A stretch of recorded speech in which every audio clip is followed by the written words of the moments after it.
This is the Global Broadcasting Service, serving remote outposts since 1928. Hi, everyone. Welcome aboard the Walt Disney World Express monorail. Caramba, we have something really big for you today. Welcome, foolish mortals. Now then, hang on to them hats and glasses, because this here's the wildest ride in the wilderness. This is the DBC Pod with Phil Schoen and Jason Dodge.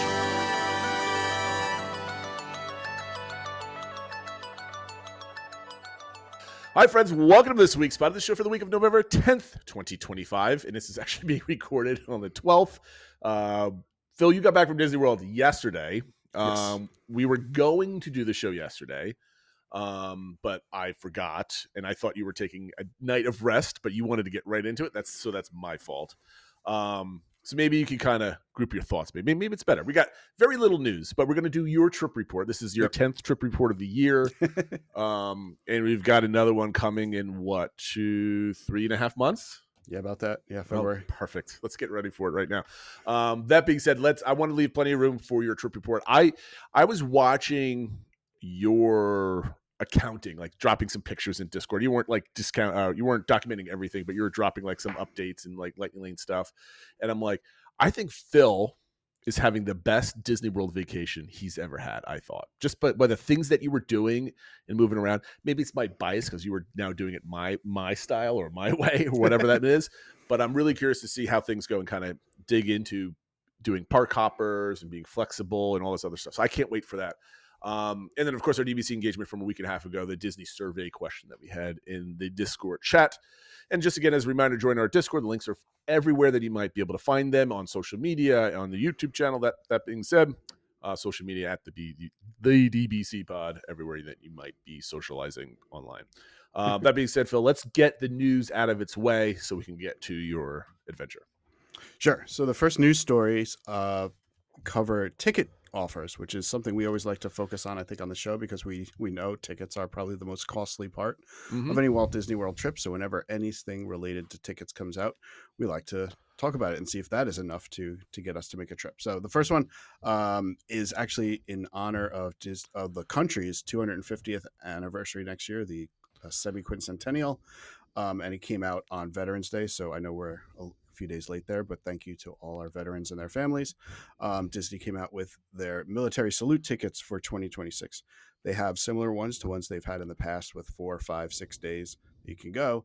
But what was new is this year is they basically are offering a military annual pass. So eligible members of the military, either current members or retired military members, and up to I think 5 members of their family on top of them, can actually get an annual pass that gets them access to all 4 of the main parks in Walt Disney World, outside of a few blackout dates around spring break and Christmas time, for $499. So that is a pretty good deal.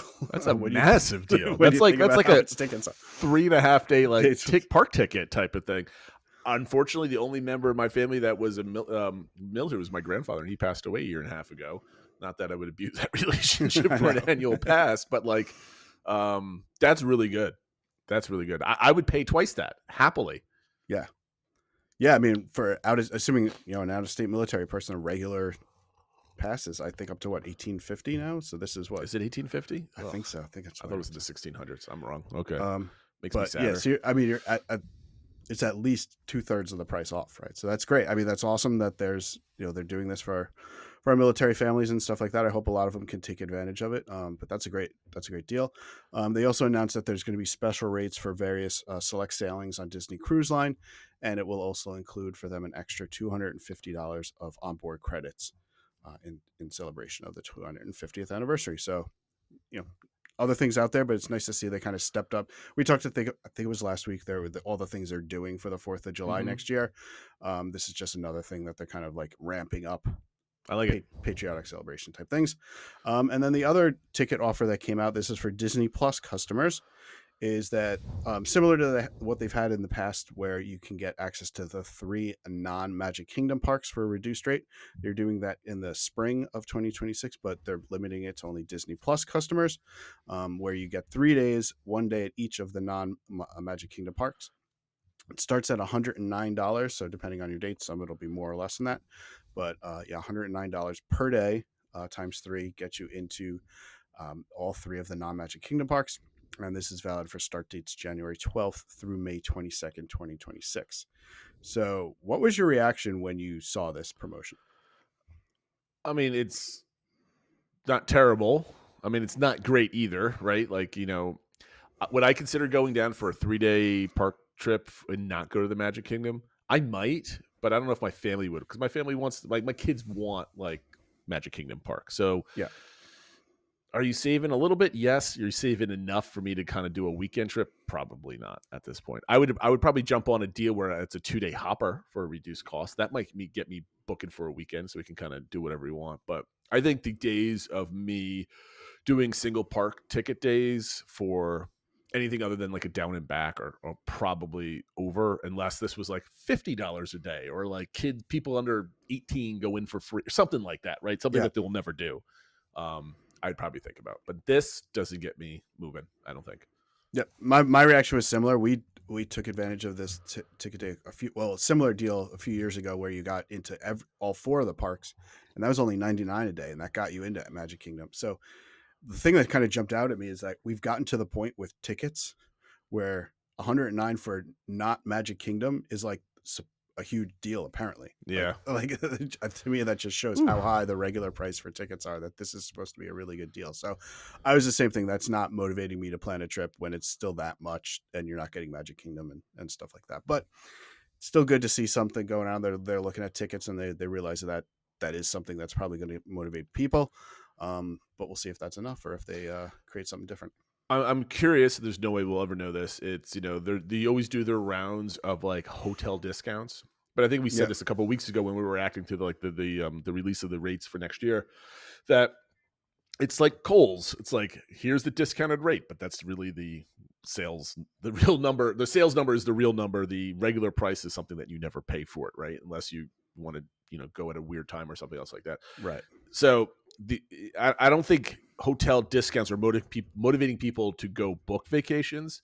And I hope this is just a start of I was hoping the same thing last year, and nothing came to fruition. But I hope this is a start of maybe recognizing they need more clever like ticket packages to get people to get to the parks. Yep, I agree. The next news item, and my big question going to be is this something you care, or what was your reaction about this? Is that Disney announced another element related to, because obviously they invested into Epic Games and stuff like that. So Disney is coming into Fortnite in the realm of Disneyland Game Rush, where they're basically going to have all these different elements or worlds or areas that look like places that are in Disneyland, Walt Disney World. They showed parts of like Rise of the Resistance and things like that you'll be able to go through as part of playing in Fortnite and stuff like that. And so it just seems that it's going to be more of I don't know, it's like the more interactions and pushing and tying together the Disney parks and Fortnite and stuff like that. So I don't know. I saw a lot of people, our good friend Drew, the Disney dude, seems extremely excited about this, but I don't know if it's just one of those things where am I just the old man waving at clouds that I don't get this, or is like, I don't know. It just did nothing for me, but it seems to be a big thing to a lot of people. So I don't know. I mean, I don't play Fortnite. My son does. I'm a big computer geek, right? This to me interests me. Like, I think it'd be cool to kind of interact with the environment. Fortnite doesn't, I'm too old for Fortnite, I guess. But I mean, I think it's cool. I think it's one step closer to like, I would like to explore a Disney park in a virtual thing. But my issue is anytime they ever tried doing this, it's all just been like sterile and like 3D environment. It's kind of not the same. So like, if they could really capture like the music, like good music, good sound, and like an accurate representation of the parks, it might be fun to play around with a little bit. I don't know. I saw a little bit of it. It doesn't look like anything absolutely insane. It looks neat, but that's kind of where it stops for me. Yeah. So I'm probably even less than that. And maybe it's because my kids don't play Fortnite.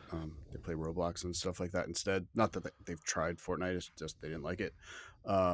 So I don't know.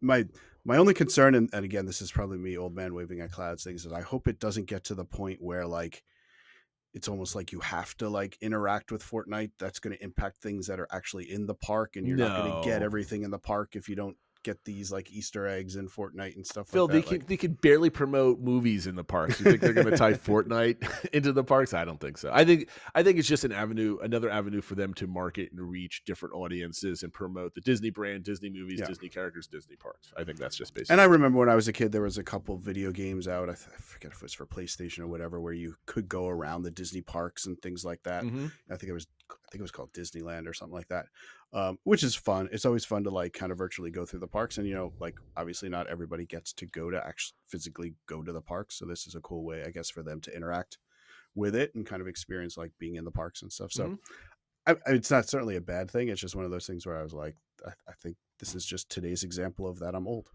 Yeah, unfortunate. We're all getting old, but it is what it is. What's next? The next item is, and I'm only going to mention this here because we'll get to it more during my trip report, but the Grand Floridian, a couple things were announced for it. First was that the Perch, the new lobby bar that we knew was coming, was officially going to open on March 10th. I think it had soft openings over the weekend, so I think all the vloggers and stuff got in there even earlier. They initially said it was soft opening, and then somebody reported like it's just open now. But the official opening was March 10th. I'll talk about it because I did get there during my quick trip. The other thing is that the Garden Tea Room will open in 2026. This is something that I know a lot of people were looking forward to. Yeah. This is something they missed. It's been closed since COVID, and they missed it. And it's kind of like in some cases, they thought it was never going to reopen. So I know people we don't have a lot of details about it other than 2026, but I know a number of people that are excited that this is coming. The next time we go to Disney as a family trip, which will probably be in 2027, and if down and back's next year, whatever, we wouldn't have time for this. But my wife, big tea drinker, she wanted to do this in our last trip. Like I know you heard about the tea room. It's not open, right? And so this is kind of exciting. So I think my wife might do like, all right, the girls go do tea. Like me, I took my son to go build a lightsaber. She might take the girls to go have tea and stuff like this. So I know a lot of like we hadn't done that, but I know in the past that was a lot of things that like on a non-park day or something, people would break up where like the girls might do. Not to say guys can't do the tea room, but it just seemed to be more often. It was the girls that went to do that, and the guys would go do something else or whatever. But for sure. So I look forward to your review of the Perch in your 5-hour regalia of your show. Let's do some construction updates. There really isn't any. The only hotel one is the Perch that opened. Hollywood Studios didn't really have any updates. There's just more pictures of like the snack stand and Galaxy's Edge and Toy Story Land border walkthrough. There's some Monsters Inc. pictures. I think you had one. I had a few. I tried to get what I could when I go by, but it's kind of the same thing. Like, oh, you can see the construction equipment, like stuff's going on. Yeah. Yep. So that's it. So I didn't really put anything down there, but there's some really good shots of Tom Sawyer Island, Rivers of America from BioReconstruct. Black Mickey had a bunch of those pictures. They had some additional pictures also of like pictures taken from Frontierland, so like over the fence, like from different perspectives. And they are really demolishing that thing, Phil. I think we predicted the trees would be done right around like nowish, right? Yeah. And I think we're pretty accurate. There's only some trees left in the island, and what I wasn't expecting but makes sense is the whole stretch of railroad is completely gone. Mm-hmm. So then there's some expansion area behind it that's been cleared and flat. I guess it's for staging or whatever, or maybe construction. We don't know exactly the extent of the construction back there. Right. But what I think is interesting is most of the trees are gone. So my question to you first, Phil, I don't know if you've seen the pictures from Bio, but like, do you think those trees that are left are just waiting to be like removed because they're trees that they're going to keep, or do you think some of those trees are going to stay there in the land that they're building? I'm not sure. I did see the pictures, and one thing that jumped out at me, it seemed like they were more demolished on the back half of the island, and that there were some more on the front part that's going to be Piston Peak. I think they just haven't gotten to them, so whether they are ones they're going to save or just haven't gotten to it yet, I don't see how they would build Piston Peak around like a handful of trees or something like that. So I think it's just they haven't gotten to it yet. What's also really cool is if you recall the back end of Rivers of America where the riverboat were able to leave into like its dry dock or maintenance area, that's all kind of filled in. It's just all land back there, and they have now a full dam back there. You can kind of see some of the equipment they have. But like there's just one angle of shot where you're kind of taking it from looking in from like Grand Floridian would be behind you essentially. And you're looking down behind Tiana's, and it's just a wide open space. This is a massive amount of like acreage back there. And it's like, it's going to be impressive when it's fully done. And with it being cleared and everything else, you really get an idea of the scope of land that was just kind of like edging into Frontierland inside of Magic Kingdom with like nothing in it, essentially, other than a riverboat and just like a little island that you got to run around. So I'm really looking forward to seeing some of the stuff start going vertical. Do we want to have a guess now that we're seeing some of the pacing that they have, when we're going to start seeing anything going vertical in that area? We could do a before and after. I mean, obviously, I shouldn't say obviously, but I assume it's going to be Piston Peak that shows something going vertical. We just saw, it wasn't too long ago, vertical was going on for Tropical Americas. I don't know if you have it in your report, but concrete was being poured there and stuff. So I'm thinking, I mean, we're still probably a few months away from it happening, but I don't know, what would you put it at? All right, so I'll give it before and after. So this means that fully graded, and when I say vertical, that they're going to start putting some kind of non-demo, non-flattening, non-clearing structures in place. Yeah. This does not count if they start digging for pits, like they're actually putting cement or footings or something in the ground. I would say March 1st would be my before or after. That was literally the date I said. I don't know if you heard me. I didn't. No, I didn't. Okay, that's funny. So yeah, that was going to be around my date too. I would say if that's our before or after date for something truly vertical, I think I'll still go after, but I think that's around when it'll be. Okay, yeah. So I think, again, I guess it depends on the winter. I mean, you just had a 25-degree. I know. I mean, like, where's the snow in Disney World at this point?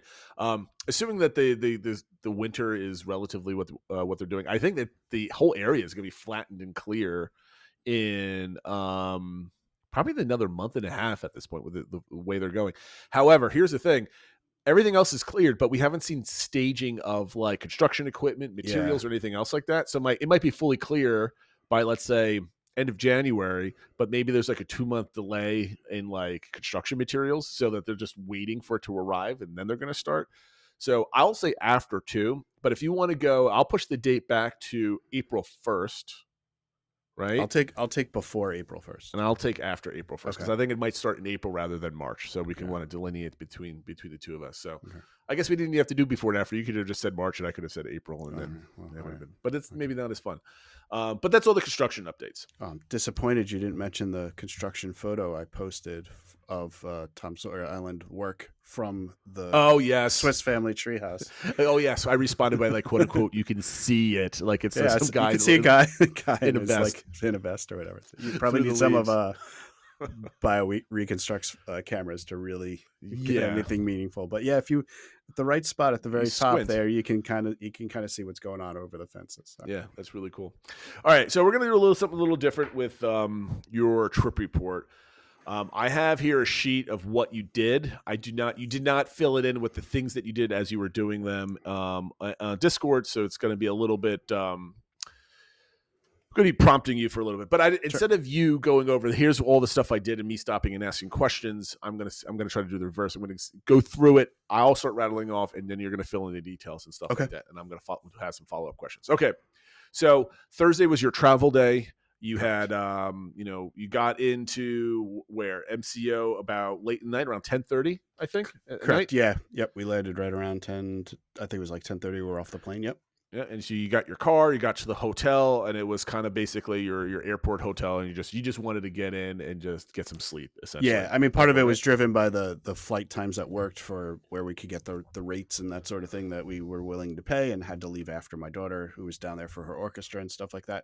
So what worked out best was leaving late on Thursday, which then also allowed us to check into our Disney hotel on Friday and take advantage of the included water park perk. Okay. The only hiccup I will mention that we ran into is that as we landed and we were on our way walking to pick up our rental car, we get texts and emails and all sorts of stuff saying, unfortunately, your return flight has been canceled. Yes, you and everybody else in this country. Yeah, apparently there were over 700 flights out of Orlando that were canceled. We were the lucky winners of seeing our flight canceled. As we had picked a small airport to fly out of with limited flights, the airline we were on, their next flight back was 2 days after our flight, which would, I mean, of course it's fun to think about like, yeah, let's just stay an extra 2 days. But like I had 4 client meetings today and stuff like that. Started the real world kind of gets, we actually, when we were leaving with our rental car, the guy at the rental car place was like, I would seriously consider driving home. We're like, that's a far way to go. But what we decided to do is, fortunately for us, the other airline that flies into our local airport still was flying, and we looked into it, and there was flights that still had seats. Oh, look We at that. snatched those seats, and cost us a little bit extra money, not as much as I feared it would be booking so last minute. But we were able to get back. It was almost the exact same times as our original flight and stuff. So it worked out in the end, but it was definitely a stressful about hour as we're trying to get our rental car and get out and figure out how we're getting home. You're just starting your trip, and now you got to be worrying about this stuff, exactly. right? That's so the worst. So we were like, let's just do it. We know it's like maybe not the most economical way to do it, but at least we're set, and it is what it is. And in the end, it all worked out. And I know there's people who had it much worse than us. It was just a little like stressful in the moment. So the next day you were at the hotel and you go right to Disney Springs. Your daughter is performing. I believe it was right around noon, or at 1 o'clock noon, I believe. It was somewhere around there. She was in the orchestra, which was the first group to go on. They went on at 11 a.m. at Disney Springs at the stage that's basically right across from World of Disney.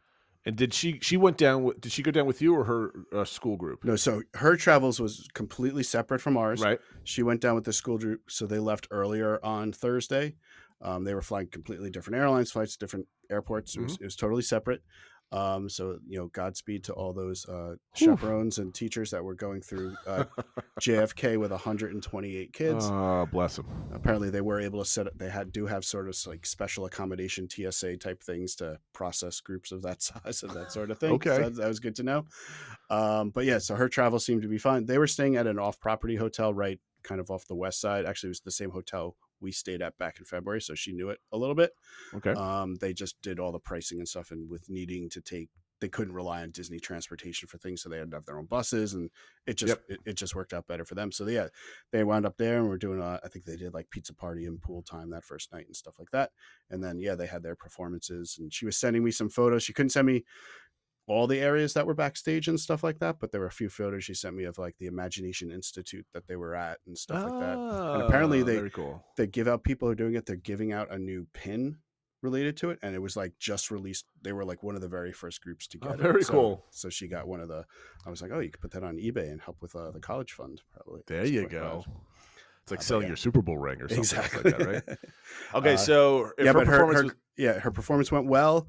I talked to them afterwards. They were happy with how it went, and so I think that was great. We got to just see her and say hi and that sort of thing. The other thing we did was one of our good friends happened to be down at the same time, like kind of family friends. They were able to come over and watch the concert as well. And then while my daughter went off and did their own thing, us and our friends, we ate at Raglan Road for lunch together. So. Did you get to Disney Springs right when her performance was starting, essentially? We got there about maybe an hour early, and we did a little walking around at shops and stuff like that. Not a lot opened until 10, and we wanted to make sure we got seats and stuff. So we didn't do a lot of like looking in stores and stuff like that, but we did. But essentially your Disney vacation started with you just getting there just before her performance. Pretty much, that's kind of like the start of things. That's cool. Yeah. If you've been listening to the Disney Dish, they did a Raglan Road episode, I think, like a week ago. So that was kind of apropos. Timing. Yeah. How was it? I've never been there. It's been the first time. We've been there several times, but it's been a while. I really like that place. I think it's an Irish pub, but like the food's a little bit elevated. It's not just kind of bar food. Mm-hmm. They have a nice beer menu, nice cider menu and stuff like that. If you're into that sort of thing, everybody found stuff they liked. Everything we enjoyed. I actually got kind of split, like just kind of appetizers, and was helping out the kids finishing their stuff and stuff. So overall, I would definitely go back. My other hot take is I had to get the bread pudding, because I think their bread pudding is better than Ohana's. Oh, okay. I'm not a huge bread pudding person. I enjoy it, but I don't go out of my way to get it. So I don't know if that's a hot take or not. I don't know if I can agree to it. It's when I was at Hana, it was good last over the summer. Okay, so Raglan Road. I know you have at this point, you have your check-in. You've got the water parks. Did you stay in Disney Springs for a while, or after you got done with eating, you went ahead and went to the All-Star Sports?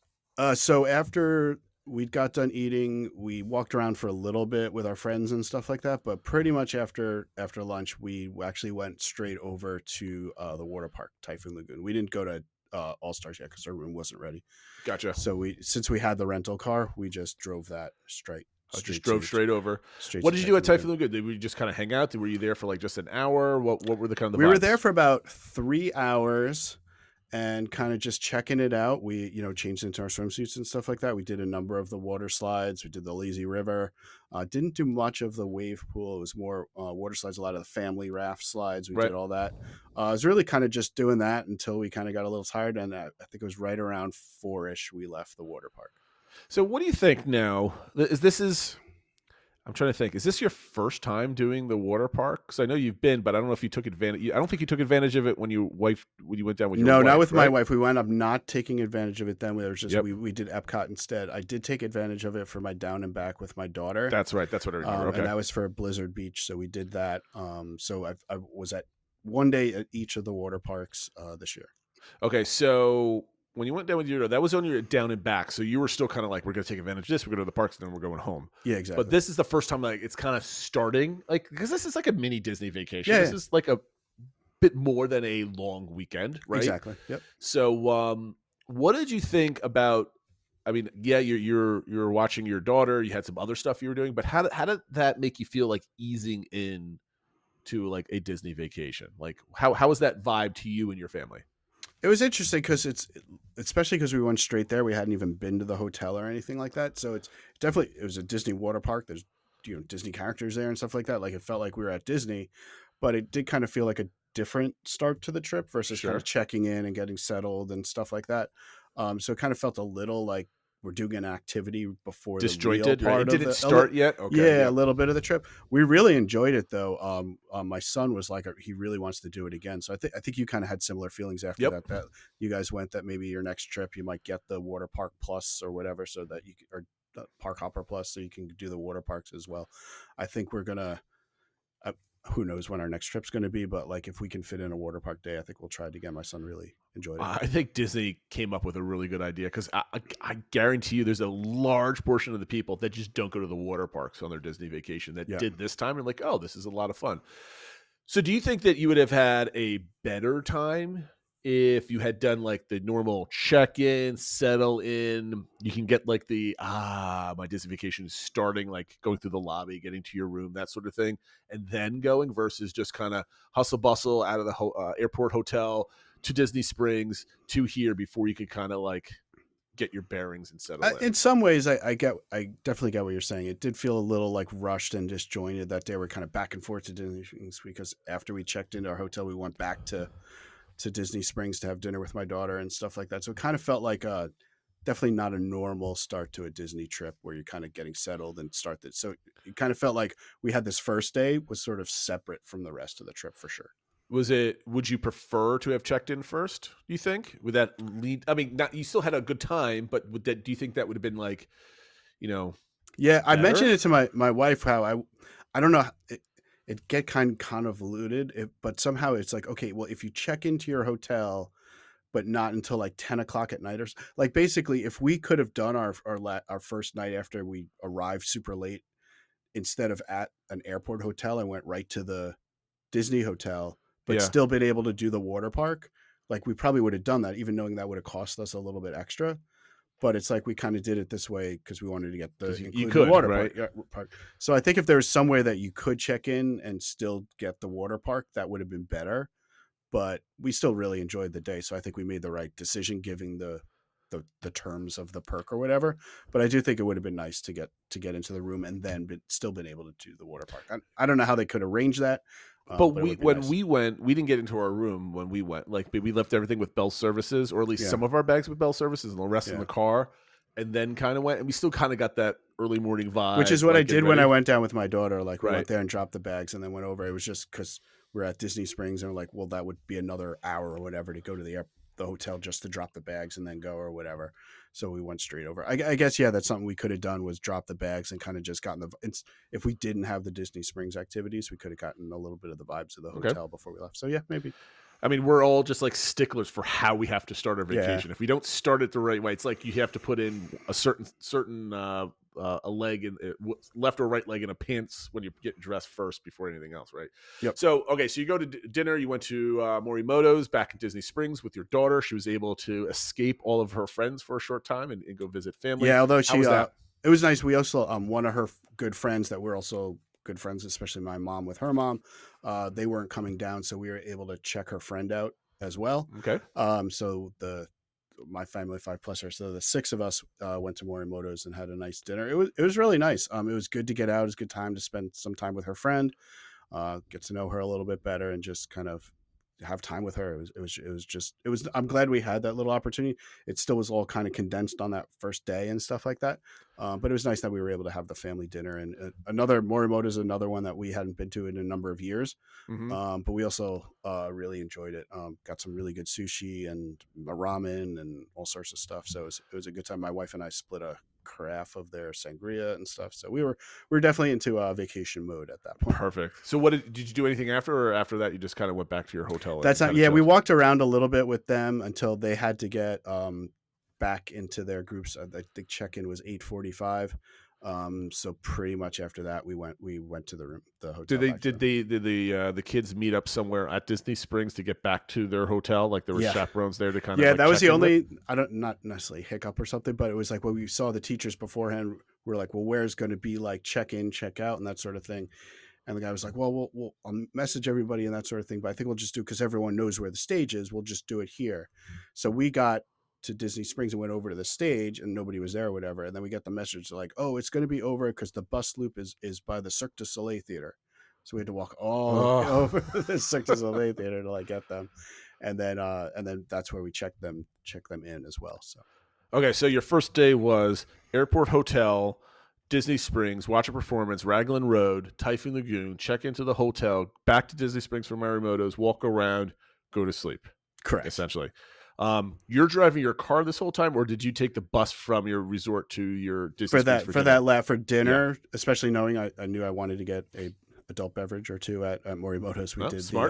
We did the bus for that. So everything up to that point, we had done the car, but we did do the bus transportation from our resort, which was All Star Sports, over to Disney Springs and back at that night. So we were back in the room and we were pretty much in bed and lights out by 11. Well, which is good because tomorrow's going to be a long day. Oh, right, yeah. At this point, I wouldn't have minded it being a little early, but it's, So your first day is exciting, getting settled and stuff like that. It's kind of hard to. So we talk about like easing into our vacation and relaxing. You had a lot to do that first day. Yeah. Did you like being busy that first day, or would you prefer to have done like half the things that you did if you had to do it again? So I think if I had to do it with the schedule we had with the 3 days, I think what we did worked out really well. Kind of just, I guess, to give you a high level, we went really hard our first day, the first of the 3 park days, really hard our third day. And that second day, we really took it easy. We slept in a lot. We didn't leave the room till like 10:30. We got back earlier and stuff like that. So I think it worked out going hard, having an easy day, going hard.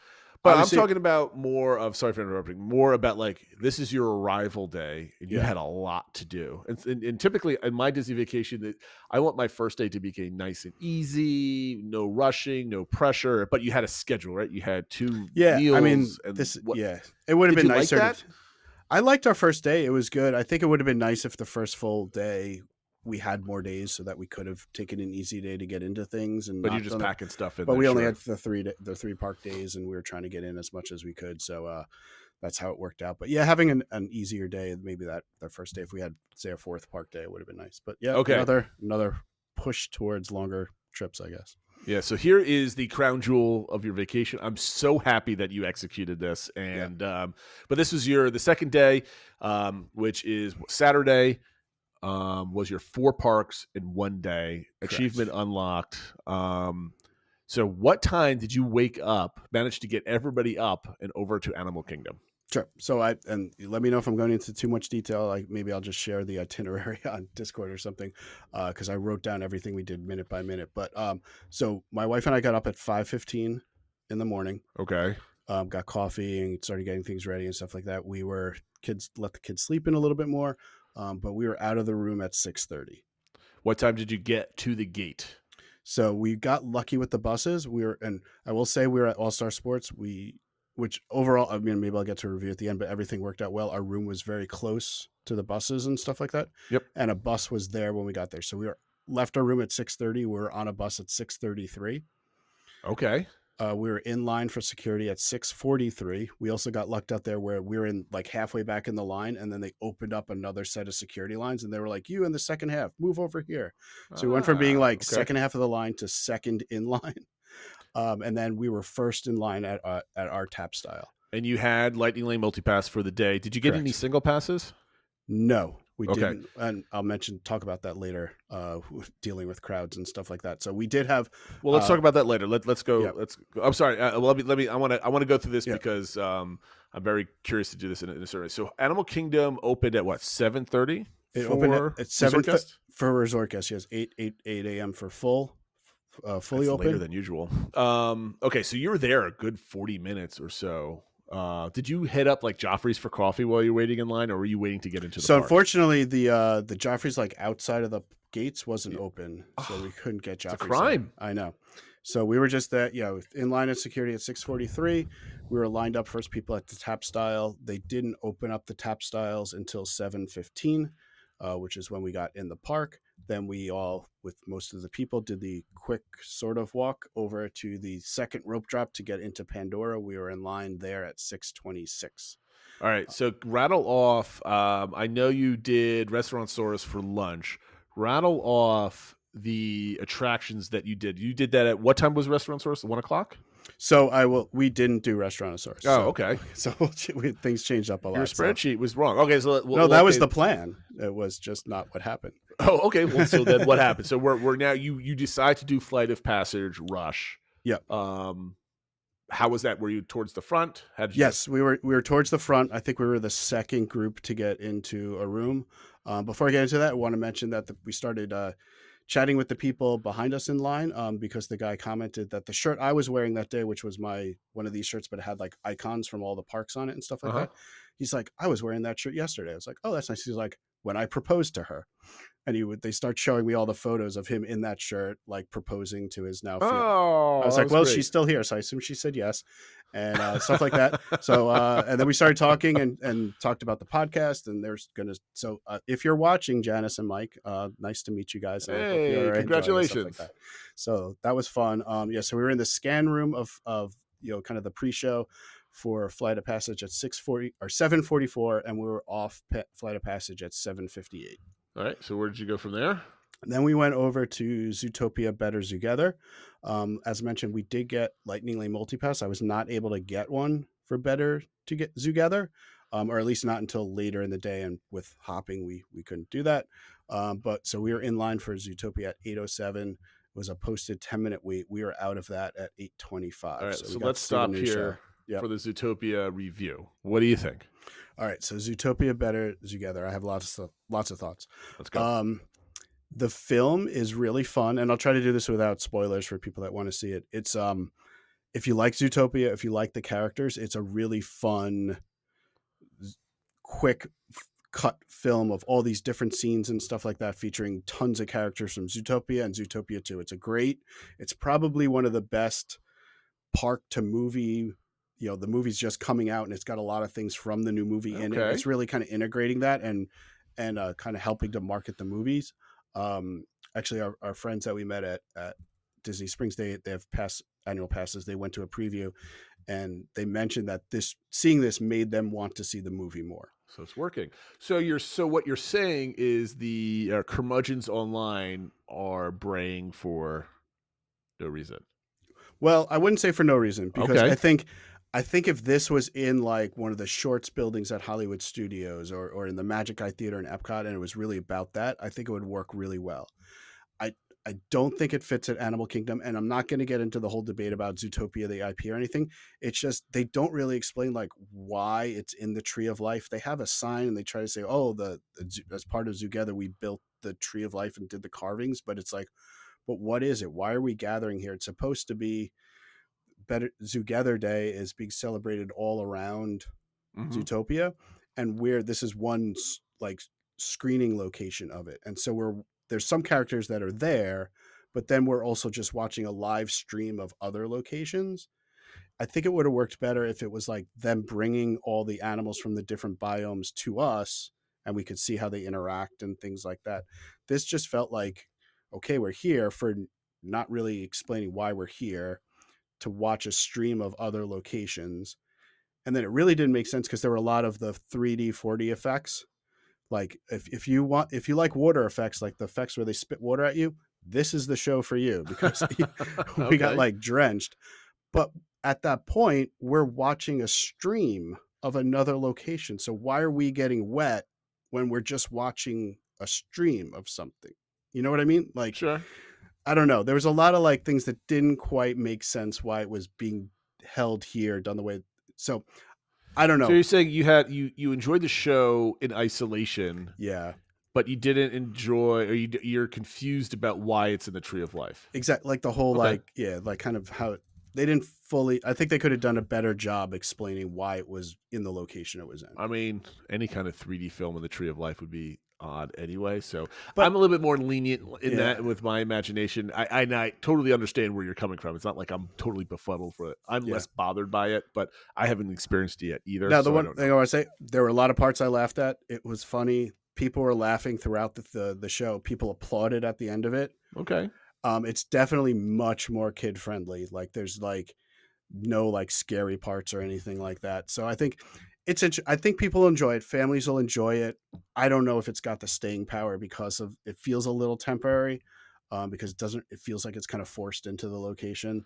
Not saying it's going to leave in 2 weeks or anything like that, but I'd be surprised if it lasts 10 years. Cool if they have like a rotating. Like I wouldn't, and which it wouldn't show, be the right? worst thing ever. Like in 8 to 10 years, once kind of Animal Kingdom's ready for another little update, they do another new show there. I don't think that would be. It's the like they worst thing change ever. out the marquee and whatever effects that are inside. Yeah. That's pretty easy. So- Now my thing is, it's tough to be a bug. Wasn't a huge crowd pleaser, exciting thing, and like replacing that with something else that's as long as it's as mediocre as that previous show, there's like no real loss in anything, in my opinion. So, the whole kerfuffle about like everything, I'm like, it's still just a small show that no one replaced a show that no one hardly ever saw anyway. So it's tough for me to get. I mean, really I upset about fully it. as much. It's kind of the reverse in that I think Tough to Be a Bug really fit the spot well, but after you saw it a few times, it's like, okay, like, it lasted a long time. It was ready to be retired and something replace it.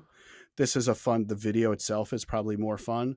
And like I said, people are enjoying it and stuff like that. I just don't think it's the best fit, but I'm also not ranting and raving like some of the things I've seen. So, Okay, so what did you do after Better Together, Zoobetter? then we went to Starbucks. Then we got our coffee for the morning.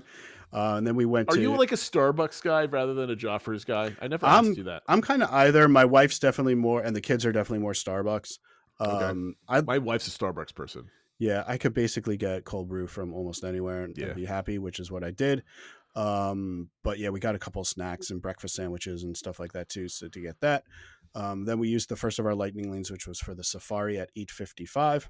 I scanned in for that, and then I got my next lightning lane, which was going to be for our next park that we were going to hop to, where I got Mickey and Minnie's Runaway Railway for 12:35. Okay, so let me ask you this: you've never hopped before. Now you're managing cross parks. Yeah. Were you nervous? Were you ready for it? No big deal. What are you thinking about as you're kind of? I was a little anxious about it and just how it would go, and kind of like how much time do I plan for it? Like, do it how early? Like kind of that sort of thing. I wasn't too stressed just because. Other than Animal Kingdom, it wasn't like things we had to do at the other parks. So I'm like, I'll get something at Hollywood Studios. It was kind of just like, look at what's available, which one is like kind of lining up at a time we think that could work. And were you stressing about like getting marquee attract? I mean, obviously you try to get the favorites, but were you like, we're just going to go do some rides over there. We'll take whatever we can get. Like, how was your? It was definitely more. I mean, it was kind of like, well, let's pick something we like. Sure, but it was definitely just we'll take what we can get. You're not stressing about it though. Yeah, and you're not stressing about it because we also knew we're not going to get Slinky Dog. We know that or whatever. Like that's like what do we think could be there? Everyone was kind of cool with Mickey and Minnie's Runaway Railway, so that's what we did. Okay, so you got Safari. You're off the Safari. What's next? So we're off the Safari at 9:02. Then we did the Gorilla Falls Trail at 9:40 and did that for quite some time. The gorillas were really active and stuff like that. So cool. I was trying to take a moment, not just rush because this was our main Animal Kingdom day. So we did take some time for that. So that was good. And you were okay with that? You weren't sweating the time, and you're like pacing and trying to I usher basically through? gave the kids like, because my son was like, "Oh, I want to see this." Blah, blah. I was like, "Okay, well, let's pick and prioritize." And it was kind of like, "Okay, we probably don't have time to do both the trails. Do you want to see gorillas or do you want to see tigers?" And he's like, "I'd rather see the gorillas." I was like, "Okay, Okay, so fair. that'll be the one." So we kind of did things like that where I was like, we have time for some things, but we're not going to be able to do everything. And we kind of did that the whole trip. There was like, "I want to do this." I was like, "Okay, that's great. We have 3 days. We Yeah. can't do everything." Like that type of thing. Then our next lightning lane was for Everest. We were off that at 10:17. The next lightning lane I booked was for our third park. I got Spaceship Earth. We then did snacks at both Kusafari to get some more breakfast sandwiches. And then my daughter really wanted What'd you get? What breakfast sandwich? It was the one that was like a croissant with that's the bacon best and one. egg and Yes. and tomato and onions and stuff like that. Yeah. Me and my daughter split that twice, the 2 times we were there. It's like the best thing on property. Yeah, it's it's absolutely really good. fantastic. It made me forget about Satuli's Canteen for breakfast. So we did that, and then my like I said, my daughter really wanted a churro at some point, and I saw at 8 Spoons they do these family mini churros, Really? where it's like a tray of 21 little churros with 3 different dipping sauces. Oh, wow. And that what's great is it's in a little like stand 8 Spoon where they're frying them in there. So these I think are probably the best outside of Nomad Lounge. They're the best churros probably you can get on property. I'll have to So, try them out next yeah, time. so that was really good. I mean, that was a pretty solid meal. We had like coffees and the breakfast sandwich and churros and stuff like that, and just kind of like found a table right there and we're You had chilling. more pictures of food and beverages. I know, throughout your I think trip. so. That was absolutely fantastic. Like Phil is having a great time. Okay, we had a snack. You basically did everything. Did you head over to the Funk Dinoland to kind of see some things? We did. I brought that up a few times because that's why I was like, "Oh, do you want to eat at Restaurantosaurus? This is going to be our last chance. Do you want to ride Dinosaur? This is going to be our again last chance." Everyone's like, my wife was literally like, "I do not care about Dinosaur. I do not care." like Okay. I have no desire to go to that area. I'm like, okay, all right. Yep. And the kids were like, nope, we're good. So we did not make it over to Dinoland at all. After our snack, we went to Navi River, which was the last of our pre-booked lightning lanes. That was at 11:03, and I booked Soarin' for Epcot for a little bit later. We were off that at 11:16. We did Satuli Canteen for lunch.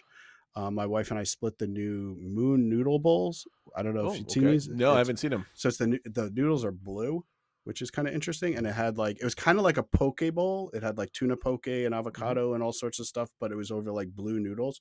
It was really good. I mean, everything at Satuli's good. Yeah. We got that, and my son got like the cheeseburger pods, and we kind of just shared things and stuff like that. So that was good. Are you like overeating I mean, we always overeat, but like, are you guys just getting a little bit and everybody has like It's a lot of taste every single time? sharing and stuff like that. Good. Like not everyone getting full meals. Yeah, and that was it for Animal Kingdom. We walked out of the park at 12:16, and we had gotten all that done. Like every time, the 2 times I've done 4 parks in one day, the first time my wife and I left like a little bit earlier, but then we went to Sanaa. That's when we couldn't hop until 2:00, right? Gotcha. In 22. But in our last trip, I can't remember when we left, but it was relatively early. It was right around like, lunchtime ish or so. Like we got to Hollywood Studios and we're like, what are we eating for lunch? And I'm like, we can go here. Like, no, I don't want any of that. Then I'm like, well, then we can starve. So I think you're making good, because I think doing like all those 4 hours in Animal Kingdom is usually great because you can get some quality stuff done. It's usually the second park that's kind of like you dip your toe in just to unlock the achievement, and then you kind of get out. So I'm assuming you took a direct bus from Animal Kingdom. We did, Hollywood yeah. Studios? So we took the bus from Animal Kingdom, and I did specifically note on the sign those transfer buses start at 10 a.m. Mm-hmm. So obviously we were after that. We were on a bus at 12:33, and we stepped into Hollywood Studios at 12:55. So in total, from when we left Animal Kingdom to when we walked into Hollywood Studios was 39 minutes. Yep, it's about a 26-minute bus drive, not including the walking and everything else. Yep. Roughly, in my opinion. Yeah, if I remember correctly. So I had pushed back my Mickey and Minnie's Runaway Railway one just because I knew we weren't going to get there. So we had a little bit of time, and we decided to do the new Little Mermaid show. Okay. Which we hadn't seen yet. I basically they were kind of starting similar times. I was like, well, do you want to do the mermaid show or the villain show? And the mermaid won out. What'd you think of it? So first I wanted to comment, getting that area is terrible now to get to the Little Mermaid with all the walls, construction. Yeah. It's like a bottleneck and a half. It's like I can pain imagine. in the tuchus. So that was kind of annoying.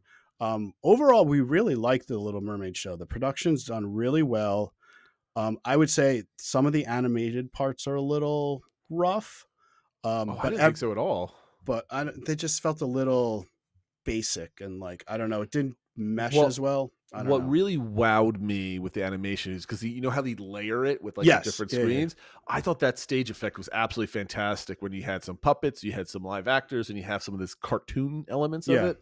I just thought it was just like all kind of together looked absolutely fantastic. That was just my opinion. I was kind of wowed by I did that. like the layering stuff. There was just other parts like with Triton and stuff like that that I don't think looked so Yeah, great. I guess. I mean, I can see that. But everything involving humans or puppets I thought was great, and the actress that played Ariel was wonderful and stuff like that. And it's I don't know, it's obviously very short. It's like 18 minutes or whatever, but it tells the story sufficiently. pretty tight. And the You do a good job with performances are good.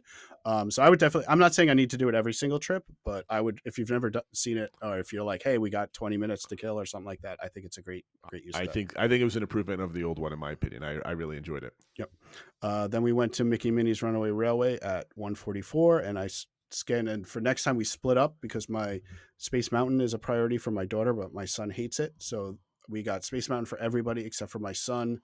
We got Speedway for. Is he able to go by himself to do that now at his age? Are you letting him do that? Okay, that's interesting. Yeah, so he'll be 14 in a month, so we'll let him do that, especially because it's right in the same area and stuff like that. We're comfortable with him doing that. One thing I've always wanted to do, because I was trying to say we need get something to eat or drink at each park as well. We stopped by the Tune In Lounge, which I've never done before, which is connected to 50s Primetime because they have a couple signature drinks there I wanted to try, including the peanut butter and jelly drink. I was going to ask, yeah. Which was really tasty. So, I walked past that I don't know how many times on my vacation. Like I want to go in there, but I'm like it is 1,000 degrees outside, and I don't know if I could have like a big, heavy, like whatchamacallit, shake in me at the moment. But it was good though, huh? Well, so I didn't get the shake. It's like a cocktail. It's basically like an old fashioned. Oh, really? I didn't know that was in there. Well, they do a PB and shake at the restaurant, but in the bar, it's like a cocktail. No kidding. See, that I could have enjoyed. Yeah, so it uses the Screwball peanut butter whiskey. It's got some cherry brandy, and then it's got Bailey's. I want that right now. I mean, I think our next show we should always have that beverage whenever we record these things. That's great. Okay, so you that got you something to drink. What I got that. So the kids got slushies from that stand we stopped at when we were there before, and then my wife got another drink from the Tune In Lounge, and we just kind of hung out in there for a little bit, and then took our drinks to walk out of the park. My son was starving because he's a 13, 14-year-old boy, so he's always starving. So we got him a burger from Rosie's All American. So we kind of walked over there and kind of sat down, shared his fries and stuff like that, and then we headed out. You've got Epcot. I'm assuming you did the Skyliner to get over to Epcot, right? Yep. Okay. So before we get to Epcot, you've now done 2 parks, and you did you've been there for an hour and a half at Hollywood Studios? Yeah, so we got into there right just before 1, and we left just about 3, so just about 2 hours. 2 hours. So how are you feeling now that you've now you did your Animal Kingdom stuff, you kind of explored Hollywood Studios, you kind of did a little bit of what we did when we were there, where I just going on a couple rides, have a couple beverages. How are you feeling at this point where you kind of getting a little taste of everything? I don't know, because it still definitely felt like this was a mission day, like we're doing this to accomplish it. So that was still probably the predominant thing on my mind. I was feeling like we're making great time. This isn't bad. We have things booked for the next couple parks. Like we're kind of ready to go and we're going to get this done. So at this point I was still feeling good and we're enjoying. My question, what I'm trying to allude to is, were you still like man on the mission, or were you just kind of be like, man, we've got this. I'm like, this was like an impromptu vacation, right? You've been planning it for like 5 or 6 months, but it was just like, okay, this is kind of like a bonus. Trip, Yep. Yeah. And, you're just kind of getting a little taste of this and that. Like, are you relaxing? It sounds like you're relaxing, obviously, but like, do you feel like the pressure on you, or is it just the pressure of, there's 2 different types of pressure. There's the Disney Phil, the touring plan person, has a spreadsheet and a plan, and he's got to stay on time. And then there's the other Phil that's like, all right, I need to get to all 4 parks and do this, execute it properly. Is that overcoming like having a good time, Phil, like we were when we were at Hollywood Studios? Like, where is your mindset at this point? I think it was at this point, because I knew we had the lightning lane set and we were doing so good on time, I was pretty relaxed. I was having a good time, like going around and we're just checking things off, and everybody was in a good frame of mind, knowing we're just doing one or two things and kind of taking things in. Nothing was pulling you in any direction. Like, if we No. could only do this, or we could only do this. Let's try to do this. I think It's it just helps, and this is, well, I'm sure we'll get to it end, but it's certainly a plus of having hoppers, knowing we had 2 more days with hoppers that were like other stuff we want to do. I'm sure we'll get to, and if we don't get to it tomorrow, we can hop to another. I'm glad you're feeling that, because I'm going to start asking more and more of those questions as we get later on. As we hit an hour, this is going to go another hour. This is so easy. This one's for you. This is going extra long. All right, so we're getting over to Skyliners. 2 hours in Hollywood Studios. I've never did 2 hours at Hollywood Studios in my 4 days. It's usually you got the Mickey and Minnie's Runaway Railway, grab something to drink, and you're basically in and out at this point. Okay, so Skyliner over to Epcot. What are you attempting to accomplish, and did you accomplish it at Epcot? Yeah, so wasn't it a 9 at Epcot that day? Wasn't it no, Monday was going to be a 9. Okay. Today was like a normal, like Gotcha. 5 or 6 or something like that. So yeah, in Epcot, we got there at 3:20. It took 28 minutes to transfer from the parks. We walked to the front to do Spaceship Earth, because that's where kind of was our next thing. Did you get anything to eat or snack on? So not yet. We 5-hour journey. We did later. The plan was sort of like, because we knew we had Spaceship Earth, which was at the front of the park, we're like, well, let's go over there and get that done, and then start doing some of the food booths. We did kind of say, like, this time, because then also we knew we were transferring the Magic Kingdom, we were going to focus on the front of the park and not really go into World Showcase. Okay. So that was sort of our thinking about that, and we were looking at which of the food booths that were in that area that we were going to want to get stuff from. Excuse me. So Spaceship Earth tapped in at 3:33. I got. Did you notice anything about the update in Spaceship Earth? Or it just felt like normal Spaceship Earth. It just felt like normal Spaceship Earth that had been like, you noticed like that movie at the beginning with the caveman looked a lot brighter and Crisper, stuff like that. yep. But it was just kind of like, it was just like somebody cleaned it up. The scents felt a little stronger and things like that. But otherwise, it was Spaceship Earth. Now this point, what we tried to do was, we knew we were going to wanted to do like the parade and fireworks and stuff like that. So we actually, rather than rushing or forcing things for earlier, before those things in Magic Kingdom, we were booking things for after the fireworks. Okay. So we got Haunted Mansion, partly because that's what was available. Like the things that were before were things we didn't really care about. Sure. So we got Haunted Mansion for 9:45 that night. And then we went over to the Land Pavilion, tapped into Soarin' at 4:03. And then I was able to get Pirates actually for before the fireworks. So we moved that up a little bit. Nice. Then we went to the Sunshine Season, because one of the things my youngest daughter had given me her list for things she wanted from the Food and Wine Festival. One of them was the Remy Shake that was available at Sunshine Season. So we did that. And then we went out and we hit up got things from about 4 different food booths that were in the front.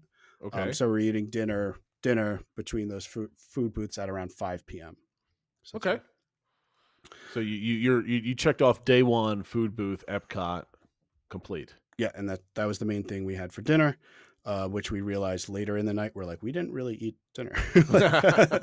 I was like, well, it was meant to be the food booths, but I don't know if we took it as that, because it was still a little bit early. So I think we maybe could have gotten a little bit more. Sure. But it worked out okay. We left Epcot at about 5:48, so we're there for about 2.5 hours. Had done Spaceship Earth, Soarin', and 4 different food booths, and took the monorail up to Magic Kingdom. We got there at 6:11, so it took 23 minutes to transfer parks. So I did add them together. So to do the 3 hops between the parks was a total of 90 minutes of transferring. Okay. So that took 90 minutes of our day, that sort of thing. This was the Magic Kingdom was where the kids from school were. So we did meet up with my oldest daughter. I don't know if all teenagers are like this, but she was very much like, no, I want to see you guys, like that sort of thing. My daughter's like that, my oldest. So she, we saw her, give her a hug, met up with some of her friends, and a couple of her friends, I don't know, like, I guess they know she talks about us a lot or whatever. So they were all like, they were calling like my wife, like, Mama Shone, I want to see this, and that sort of thing. So it's good to know that they seem to have a good relationship with us and that sort of thing. That's good. We did Pirates at 7:20. Then we got some snacks. My daughter wanted popcorn and my son wanted beignets. I also tried the specialty cold brew that was available there. The toppings were very good. It had like honeycomb and stuff on it. Huh. The actual cold brew was terrible. But The I was coffee's like, not good at Magic Kingdom. no, unless it's from like the actual Joffrey stand. This was At no good. Tomorrowland, yeah. Yeah. But that's when we got a spot in Frontierland to watch Disney Starlight. I will say this is the first time I remember them announcing this was about maybe 10 minutes or so before this. I've heard them announce like Main Street's full. Please go to other areas of the park to watch it. They were like, the parade route is full.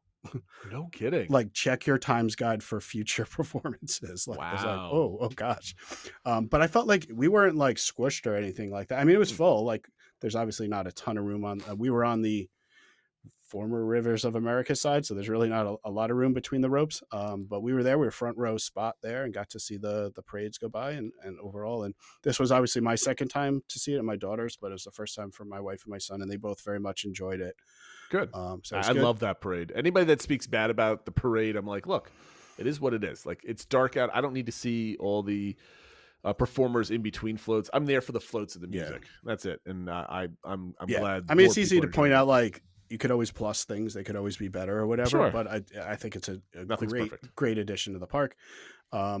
We decided, especially I was talking to the kids, I was like, okay, do you guys want to try to fight to get to the front and watch, Happily Ever After from the hub and stuff like that? Or do you just want to go like to Fantasyland? And they were like, Fantasyland. So, so we went over to Fantasyland and watched the fireworks from there. Hadn't done that in a while. If it's your first time, obviously watch from Main Street or the hub or whatever. But if you've watched it 4 or 5 times, mix it up and go back to it's so great back there. You can hear it. You don't see the projections, but you see all the fireworks. Yep. They're going on in front of you. They're going on behind you. You're like inside of the fireworks. And like you feel really close to the further fireworks and stuff like that. Like the kids kind of sat on a bench. My wife and I got up and moved a little closer. It was kind of like one of those nice moments where I had my arm around her and we're watching the fire. Yeah. Like it was a nice moment. So that was really good. And like not nobody around you, but like you're not boxed in, you're not pushing. There's no like, that sort of thing. It's just much less stress. So definitely recommend that. Then Haunted Mansion at 9:24. It was funny. We were like our things were for 9:30. I was like, oh, we're a little bit early. And they were like, how early? We're like, oh, like 6 minutes. They're like, you're fine. Like tap in. like it came up blue and then they just overrode it or whatever. They're like, sometimes people say they're like 8 hours early. We're like, no, we're just like a couple minutes early. Like, no, you're fine. Well, sometimes they're sticklers. I've come early, like, okay, well, you got to wait 5 minutes. I'm like, okay, sure. All right. Well, this time they were not asking, but like, this was not the case there. So that worked out well. Then we split up and Space Mountain, the 3 of us did, and my son did Speedway, and then we went through the pathway that goes behind Main Street to get out. Which was kind of nice because it was all decorated for Christmas and that sort of thing. That's one thing maybe I'll get to the end, but we were definitely getting into the Christmas spirit. So I will say that. That's cool. Let me ask you this. Nice. At any point, did you or your wife say, where's our daughter? Like, we're missing her at that point? Because did it feel weird only having 4 kids throughout the whole day? It did feel a little weird. I will say it hit me more later in the park, later in the trip. I think maybe more when we were at Epcot. That it is weird that like my daughter's just off on her own doing her own things and not strange. Like maybe because it's still the first day and like she's older, we've let her do things or whatever, but it's like, wait, we're leaving the park and she's not coming with us. And like it did feel a little weird, but I mean, she's 16, she's in driver's ed, like she's getting to be an adult. Like, so it's like I gotta kind of learn to let go, and she's a good kid and stuff like that. So it's a little easier to accept maybe, but so we were on the bus at 10:36, back at All Star Sports at 10:56, and I had clocked in 30,674 steps. Whew. All right. Congratulations. You've done all 4 parks in one day. Did you enjoy the challenge? Did you like having like a little taste of like all of Disney World in one day? What was your like overall like, I don't know, impression of doing something like that? So my overall impression is I'm really, really glad we did it. I had a lot of fun. Mm-hmm. We had a lot of fun. I feel accomplished. We did at least 2 attractions at each park and got something to eat. I feel like we really did it legitimately and that sort of thing. I also feel like I don't need to do it again.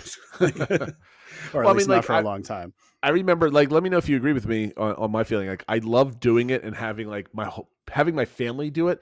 I don't necessarily need to do it again. Like, I personally would do it again because I like just kind of drifting all over the place. Yeah.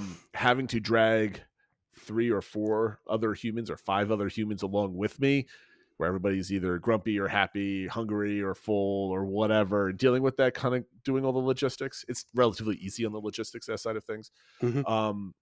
But what I liked about it the second time I did it with all of my family was like, I wasn't like this. Today was a day of just kind of exploring everything and taking a little bite of everywhere you go. And then I wasn't pressured to do it. I know this is your first time, so you feel a little bit more pressured on the mechanics of getting around. Yeah. But did you get a sense of where you just got a big giant taste of Disney and it didn't feel like you were just dredged, or it wasn't not dredged. It was slogged down in a park, like you're hitting like hour 6 at Magic Kingdom, and you're hitting like that midday like crowd, and you're like, oh, I need air conditioning. Like you never, to me, I think that's a good point. Right? Yeah, no, I think that's a good point. We never felt that way. Like obviously, if a lot of times we're either doing a midday break or at least leaving the park and going to a resort or something like that. Like we never felt the need for that because there was that transition and stuff like that. So I think that's a good point that we never felt like, and I think just knowing like it was like, yes, I wanted to ride something at each ride, but it wasn't like we have to get this done and this done and this done and this done. Like it felt pretty low stress. I think doing all 4 parks on your first day or relatively early in a longer vacation, because we did it on our second full day on property last time, was that you got a taste of each park. And then you can start having your mindset, well, when we go back, I want to make sure we do this and this. And when we go back here, I want to do this and this. And for me, it takes like a lot of pressure off, right? You mentioned that, like, well, if we want to do something, we can go back and do it if we want to. And to me, it also feels like when you do a single park when you go on a Disney World vacation and you have, let's say, 4 park tickets and you got to shove everything into one day because you're not coming back. The day is super long, but once it's over, it's a blur. But when you're doing all 4 parks in one day, like each park has like, you remember it more, right? It grabs you because you're in and out and you're doing a different experience. Yep. And traveling between each park along the way kind of helps give a nice buffer between everything. Did you feel the same way?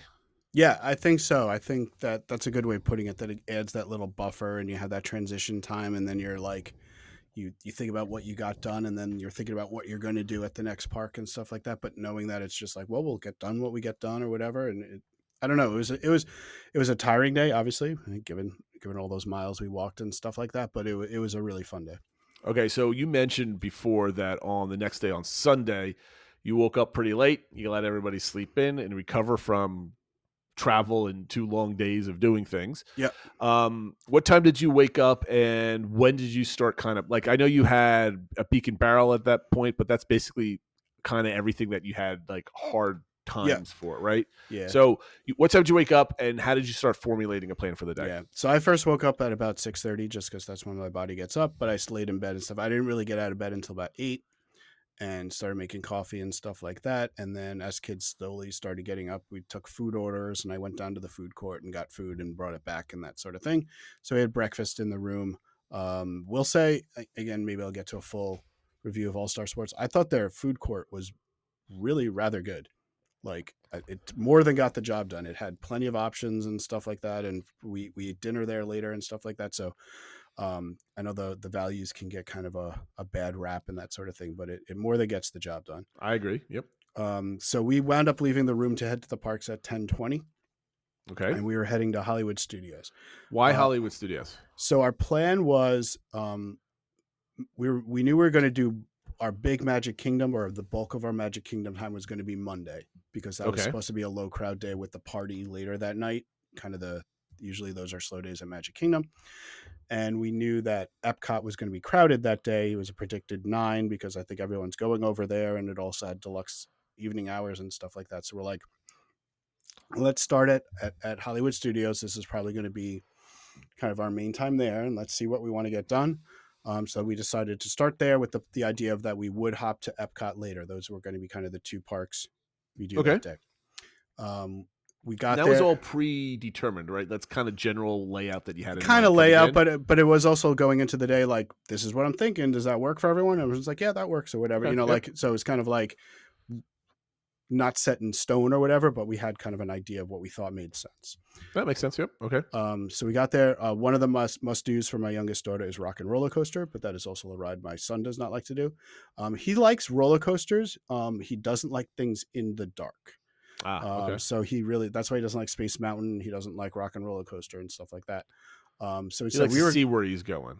I guess so, yeah. So we were going to do something else. We thought we'd check out the Star Wars rides in the land and stuff like that. We were going to do Rise of the Resistance because it was actually posted a similar wait time as Rock and Roller Coaster. So you split up with your wife, right? Yeah. So I went with my son and my wife went with my daughter. However, when we got there, the line had ticked up a little bit, and I don't know if it's just his ADHD or whatever, but he is. I also think he's getting spoiled by like having Lightning Lane and all that sort of stuff. He does not like waiting in line. He's like, I'm not waiting in line. I was like, okay, well, the only other thing that's kind of in the area that we could do that has a low wait time is Star Tours. Do you want to do the better ride that has a longer wait time or the lesser ride that has a short? He's like, the short one. I'm like, okay, fair enough. That's what we'll do. Okay. So he also wanted to get the blue milk. So we explored Batu a little bit and got the blue milk, and then went to rode Star Tours. Okay. So we did that. We got all sequel scenes and stuff like that. And then I messaged my wife that when we're off, we're going to go to Baseline Tap House. So that's where we went, and we got the charcuterie board, and I got a beer. My wife got, I think, the wine or something like that, and the kids got one of the non-alcoholic drinks. So we were just kind of hanging out there. We were inside, but similar to kind of what we did with our Down and Back, where that kind of becomes a place that we sort of just kind of rest and chill and kind of recover a little bit. So we like doing that. So to me, it sounds like, okay, you went in, you kind of did what you wanted to do, you changed your plans a little bit. Now you're sitting down, and are you now at this point trying to figure out what you want to do next? That's exactly what it was. Like, what do we want to do? Are there other things we want to do here? And the kind of general consensus was like, we're kind of good. Like with how I think, I don't know if it's just we weren't in the mood for what was there, or because we didn't have Lightning Lane that day. That's a tough park without Lightning Lane, yes. And so I think it was kind of like, it kind of showed that at least without Lightning Lane, Hollywood Studios is definitely our least, I don't want to say least favorite, but it's the park we wanted to be in the least. I mean, I'm glad we got least favorite. I mean, it could still be a fun park, but I guess the least one that you want to go to. I feel the same way, by the way. Yeah. So I think that is, I'm glad we got there a couple times. I really love taking in all the decorations and stuff like that. But it also might be because you were there the night before, the day before, and you're like, okay, I got my fill. Let's move on to the next thing. That's kind of what it was. So we left Hollywood Studios at 12:17 and went over to Epcot. The two kind of must-do things we wanted to accomplish at Epcot at some point was the test track. My wife and son hadn't seen the new version yet, and also getting on Guardians. So we got in the single rider line for test track. However, the ride went down due to weather. There was some rain that day. So we got out of line. We did one of my son's other favorite rides, Mission Space, at 2:49. And then what we decided to do was to keep one of our Beak and Barrel reservations. And so we left Epcot at 3:20 to head down to Magic Kingdom for our Beak and Barrel. I find this hilarious. You go from a 4-park day to a 3-park day. Yeah. But here's the thing, like, did I write this in the show notes or was I thinking it? So like, I wrote this in the show notes verbatim. It says, buy your pictures, etc. in Discord. It seemed like you were having a day at the park versus a day at a theme park, right? Yeah. So the way I interpret that is like you were just kind of taking it in. Like, you go through a walk through the park, you see the scenery, you enjoy the weather, you enjoy the company that you're in, and you do a thing or you not do a thing. And like, it wasn't like a theme park where like, we need to go on this ride, then we're going to get lunch, then we're going to go here, blah, blah, blah. You were just kind of like, okay, let's go on to the next thing. Okay, let's go over here. So, I mean, I love that. That's kind of, that was the vibe of my whole trip back in July. Yeah, it definitely felt like we were having more 3 days at Walt Disney World versus a day at Magic Kingdom, a day at the, like that type of a thing. So we got down to Magic Kingdom. We had a little bit of time before the reservation, and one of the things we wanted to get done was Jungle Cruise, which was in Jingle Cruise form. Excellent. It was a posted 35-minute wait. I checked the touring plans lineup, said it was only going to be an 18-minute wait. We're like, okay, let's get this done before time. After 42 minutes, we were not near the front. And it was time for our Beak and Barrel. So we got out of line. At this point, I was a little like less than jolly after having, we had to get out of line of Test Track. We had to get out of line of Jungle Cruise. But we're at Beak and Barrel, which I was very excited for. And this place lives up to the hype. This place is great. For the pictures that you said, I'm like, I can't wait till I get to go here. So what is the overall like? So give me your first impression walking in. Like, what were you thinking as soon as like the light from outside dims and now you're inside? You're inside. It just so feels like it's part of Pirates of the Caribbean. The walls are done the same way. It's got the same like fonts on anything that's printed. It's got so many things going on. It is pretty crowded, but everyone's kind of in a happy Is mood. it loud crowded, or is it like crowded but like it's not echoey? It's not echoey, but it is loud because there's a lot of people. Yeah, so okay. if you're like, so there's a lot going on. So if you're somebody who gets overstimulated and that's an issue for you, this might not be the place for you, because there's basically some form of activation every 7 to 8 minutes or whatever. We were fortunate; we had a seat with padded seating and everything, like right in the main bar. So we were happy about that. It wasn't a standing situation. But we were right next to the map room. And as soon as we sat down, something happened in there where all the black lights go on and all of a sudden you could see stuff that was written on the walls and things like that. So we're like, okay, stuff's going on. Like, and then Rummy comes out and does something. So it was really good. Does it smell like Pirates of the Caribbean? Or are they piping in that AC from that other building? I don't know. Like, I don't know if it's the exact same smell, but it really does feel like an extension of Pirates of the Caribbean. Whatever they did, it really worked. We each got our 2 drinks and that sort of thing. So I did get the drink that comes in the mug. That was quite good. My wife really enjoyed her drink as well, which was the Royale Punch. I then got one of the beers, which was one of the sour ales from Wicked Weed, which I thought was excellent. I forget which one my wife got next, but she didn't like that one as much. But everything we had was at least good. We didn't have anything bad. My kids got each of the kid drinks, the non-alcoholic drinks. Again, I do wish there was a couple more options for non-alcoholic drinks. And then we got the provisions, which is like the chip and dip. And then we got the octopus salad. The provisions was definitely the winner. Again, the octopus wasn't bad. Everything we had was good, but there were a couple of things we liked better. And then spent plenty of time. The one thing I like here, I feel like when Oga's first opened, it was kind of like you have to stay at your spot. Here they were like, you have the 45 minutes, but please eat. And it was even once you have to get up from your seat, but you can still walk around. They like encourage you to explore the different areas. So it wasn't like your 45 minutes is up, like get out. Like you can go check things out. It was very much like whether during your time or whatever, you're free to explore. They want you to get up and take photos and stuff like that. So that was really good. How was the cast member like performance, so to speak? Like it was really good. I mean, I don't know if we had anybody that was amazing, but like our server was really in character, kind of sounded like a pirate, was making kind of piratey comments and stuff like that, like kind of fit the theme. There was the activation when where Rummy says there's a storm coming and they're all like putting their like trays over their heads and stuff like that. Okay, so cool. I think it wasn't anybody, like maybe if you're sitting at the bar and you get some of the bartenders are really into it, this was a little more subtle, but it was definitely still in character and stuff like that. That's cool. That's cool. Did it like your 45 minutes it's 45 minutes, yes. right? Yeah. Did that feel like enough time? Did you wish there was more? Like, could you spend 2 hours in here if they let you? So I would say actually, I think 45 minutes is enough time. Like, yes, if I was there with my friends and we were hanging out and we wanted to be there for 2 hours, sure. But I was there with my family to check it out when we have other things to do. I thought 45 minutes to an hour is more than enough time. Okay.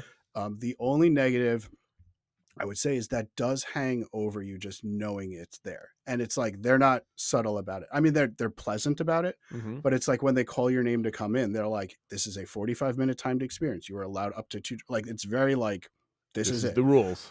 And when you get there, the servers are like, we know you only have so much time. I know you just sat down. Do you know what you want? Like type thing. So I can bring you your first drink. Don't take your time here. It's like kind of like, so that does kind of hang over you a little bit. Everyone's got that. I don't know if urgency is the right word, but it's kind of like a little, but in a pleasant way. They're not like, like school teacher mean or anything about it, but it's like, it kind of like lingers over you. So that's the only negative I can think about that place, is that does kind of hover over you. But overall, we loved it. And like I said, we went back the next day. So that, I think if that very cool. So that was at what, 2:00 you said? Yeah. It was around 2:30 was our reservation at that point. Okay. So what did you do after that? After that, we rode Pirates because it was there. And we had a short line. Then we went back to Epcot at 6:45 and in park we were into Epcot at 7. And we did more food booths for dinner that evening. We checked more, still kind of hanging out in the front. We did a lot of the ones that were like the flavors from fire and stuff like that. That's over on the side, kind of near Imagination. Um, Test track, the single rider wasn't open, so we did Living with the Land, and then we left because we, it's legally required that we do that. Yep, of course. And then we left Epcot at 8:25, and we did some night swimming. So we were back very at the cool. resort. I love night swimming. So you had to rarely ever. I was just gonna say that's not something we normally do, but I was like, you know what? Let's do. My son especially was like super into that. That's where I posted that one picture I got from the bar. They have the Banana Cabana there. I'm like, I'm lounging in a pool. My son's having fun. Did they give you any issues swimming at CBR and not being a guest there? Oh no, this was back at All Star Sports. Okay. Not a drink from Banana Cabana. Just at the pool bar, they make the Cabana Cabana. Never mind. The drink. Yes. Yeah, I just got the drink. I got confused for a second. So I got the drink that like I only get at Disney, but I get every time I'm at Disney. It's like kind of my Disney drink. So I had that. They had Tangled was playing on the big blow up screen and stuff like that. So it's like this is nice, and it was needed after the longer day. So we really did get a lot done if you look at like what I did. But see, this is what I love about Hoppers when you're an experienced Disney World vacationer, right? Where everything is not like this is our once in a lifetime, once every 4 years type of thing. Where you went to Hollywood Studios, everybody got their like check mark thing done, or your son just I'll get whatever. You had some nice vacation time where you had something to drink, something to eat, decided where to go next. You did Epcot, you ran around for a little bit, you went over to Magic Kingdom, did a reservation. It reminds me of the time where we did I forget how we did. We did maybe we did a little bit of Epcot, then we didn't have Hoppers, but we went to the Grand Floridians to see the Gingerbread House, and then we went back to Epcot for some dinner. Like you went back to Magic Kingdom for an experience. You came back to Epcot. You were in 3 parks and you got stuff done. I mean, like you just didn't do Animal Kingdom for the second day in a row and do 4 parks. But like you didn't go on a lot of rides. Yeah, we didn't do a lot of rides, but you had family time. You like at this point, like rides are important. Like, you have to go with Living with the Land legally, it's in your marital contract that, you must do it. But like you're spending time in the park where you're happy. You've got the smells, the sounds, you got your family around you. The rides are really unimportant at this point. And to me, that's what I loved about Hoppers. You're just there. You get to experience Disney World and not like the hectic of like lightning lane management and line management and all that other stuff. And I'm happy to see that you're taking on my family tradition of night swimming. And hopefully you repeat that, because to me, that's a very relaxing time where you're not coming home from the parks and immediately going to bed. It's like you can chill for like a couple hours and then unwind before you get ready for the next day. Yeah, so that was absolutely lovely. I think the one thing we talked about, though, was because there were a couple must-do rides we hadn't done yet, specifically Tron and Guardians. I talked to the kids who were like, well, all right, I'll look into getting like single pass for these. Nothing available. No, when I was down there and the crowds were low, there was nothing available today. Yeah, so I was like, well, we'll try the next day at like 7. Maybe like day of stuff will become available. No, nothing came available. No. So that was like, I know Matt always does his mulligans. I guess one of my mulligans was at least for one of these ahead of time. I should have gotten a lightning lane. I had the same thing. Single pass for him. It is what it is. It just put a little bit more pressure on the next day of like, okay, if we want to get these done, we're probably going to have to rope drop one of them and kind of probably have to wait online. Everyone was maybe not happy, but they're like, okay, I was like, do you either want to sleep in or do you want to ride Tron? Like those are kind of the options. And Tron won out. Okay. At this point, so it sounds like you guys are kind of sitting around the pool, sitting back at the hotel, and you're deciding what your game plan is for the next day, which is cool. Yep. Well, you already had planned to do Magic Kingdom in the morning anyway. Yeah, we knew what it was. How early? Yeah, exactly. That's what it was. And it was because Tron was a priority. It was like, okay, we're going to have to rope drop. That means another, early morning. Okay, so did you end up rope dropping Magic Kingdom that morning? Yes, so we did. Yeah, so we left the room at 6:30. I picked up a quick mobile order of food that we kind of ate while we were waiting for the bus. On the bus at 6:48. We are in line at 6:10, through the turnstiles at 7:21. Today, this Magic Kingdom opened at 8. Early entry was 7:30. That's a party day, yeah. Yeah. So what we did was, we're through at 7:21. We're heading down Main Street, heading into Tomorrowland. Tron doesn't open as part of early entry, but a lot of people, obviously, they open up the line and you can get in line and that sort of thing. So what I did was Judy and Peter went to get in line for Tron, while Em and I went to Joffrey's to get coffee. That's what I would do. So we did that. They started moving the line a little bit early. I think they even started opening the ride because I think we were in the building at 7:51 and we saw some people on the ride. So normally the park didn't open. Yeah, so they do that sometimes. Yeah, so we're at the lockers at 7:57. Of course, my kids found it hilarious that the rows we were in, they're like, go to rows 6, 7, which of course they 6, love that. 7. Yeah. Okay. We were on Tron at 8:01, off at 8:06, and then I took my daughter who loves Space Mountain. I was like, it's only a 5-minute wait at Space Mountain. You want to ride that again? So I took my daughter. We did Space Mountain again. We were done at that at 8:25. Does your daughter, youngest daughter, wear ears at all at the parks?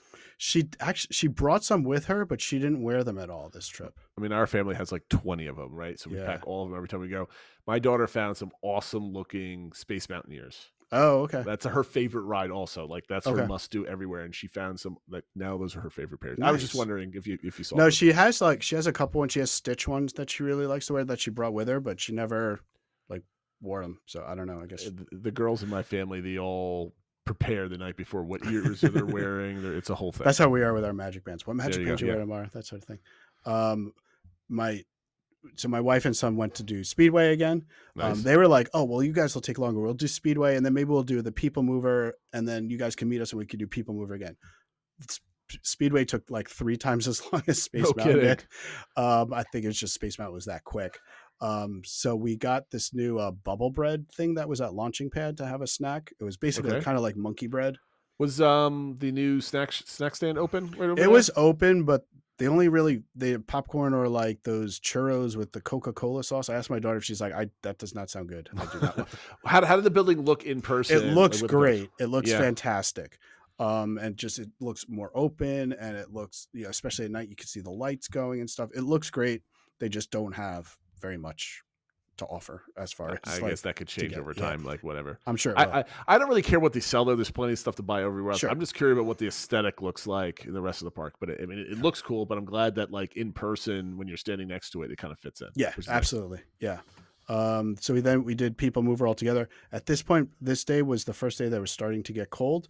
I'm commenting on this only because we noticed all the cast members had like their cold gear on. Oh boy. But for a lot of them, their cold gear looks really nice. Like even the guys working the People Mover just had like pea coats on and stuff like that. Like, I don't know. It looked like, I don't know. They have really nice outerwear type stuff. So it just like stood out to me. So, okay. Well, you're going to People Mover next, right? Yep. Okay. So you've gone on a couple rides. It's a typical rope drop early Magic Kingdom on a party day type of thing. Do you have like a plan for like the rest of the day or the rest of your Magic Kingdom days? Like we are definitely staying here till like X time and just do as much as we can. Like how are you taking it? Generally the plan was we had our early Beak and Barrel reservation was around 11:45. So we're like, let's do what we can before that. And then probably head out after our Beak and Barrel reservation. See, when my wife and I, our favorite time is Magic Kingdom mornings, right? Yeah. We've done that plenty of times, just the two of us. My wife is the one like, she hates lines, but she also hates spending money. So she's like, okay, no lighting. It's like, so she will go. Normally, she's not like a park commando. Like, she wants to take her time. She wants to go back early. She wants to sit. She doesn't mind like leaving everybody and going back with my mom to the room type of thing. But you get her in the park at Magic Kingdom in the morning. It's like boom, boom, boom, boom. She's dragging me through the park at this time, which is very hard to do. So is that your mindset at this time? It sort of was. It was like, let's bang out what we can. And like I said, the main ones we wanted to do was in Magic Kingdom was still Tron. So we got that done. And Jingle Cruise. Those were like the two things. So we did, which is where we went next. We were in line for Jingle Cruise at 9:01. This time it was posted 35-minute wait, and it was about a 30-minute wait. So it worked out well. Okay. And had a really nice cruise. The guy definitely had like a strong kind of like Brooklyn or accent, a skipper. So some of the jokes he was going, and he seemed to like all the animals had names. And this one like elephant, he's like, you know what you did, Jeff? Like stuff like that. Like, I don't know. It was like, he just had all these funny things that was going on. After that, excuse me, my son asked about doing the Swiss Family Treehouse. I was like, okay, we're right here. There's obviously no line. I did notice the organ that they have up at the top was playing Christmas music. So I guess that's the Christmas overlay for the there you go. Family Treehouse. Then we're walking by and we noticed Peter Pan only had a posted 25-minute wait. We're like, all right, let's do go Peter Pan. So yeah, these Magic Kingdom party days is working out well. At this time, we also noticed Captain Hook and Smee were just kind of roaming around the area. So I got a photo, like we were getting in line and Smee like came right up to me. I'm like, oh, hey. So I got a photo like with him. Like, I don't know, like kind of those random, I like those That's random fun. character interactions. It's like when Goofy stole my hat, like randomly. Like he snuck up behind me, like ran off with my hat. I'm like, what's going on? So it was posted 25 minutes. We got in line at 10:04. We were on at 10:12. So it wasn't even 25 minutes. Perfect. Which was nice. Then we got some snacks at the Friar Nook. And then we noticed Mine Train. What kind of snacks? What kind of snacks? What Tater tots?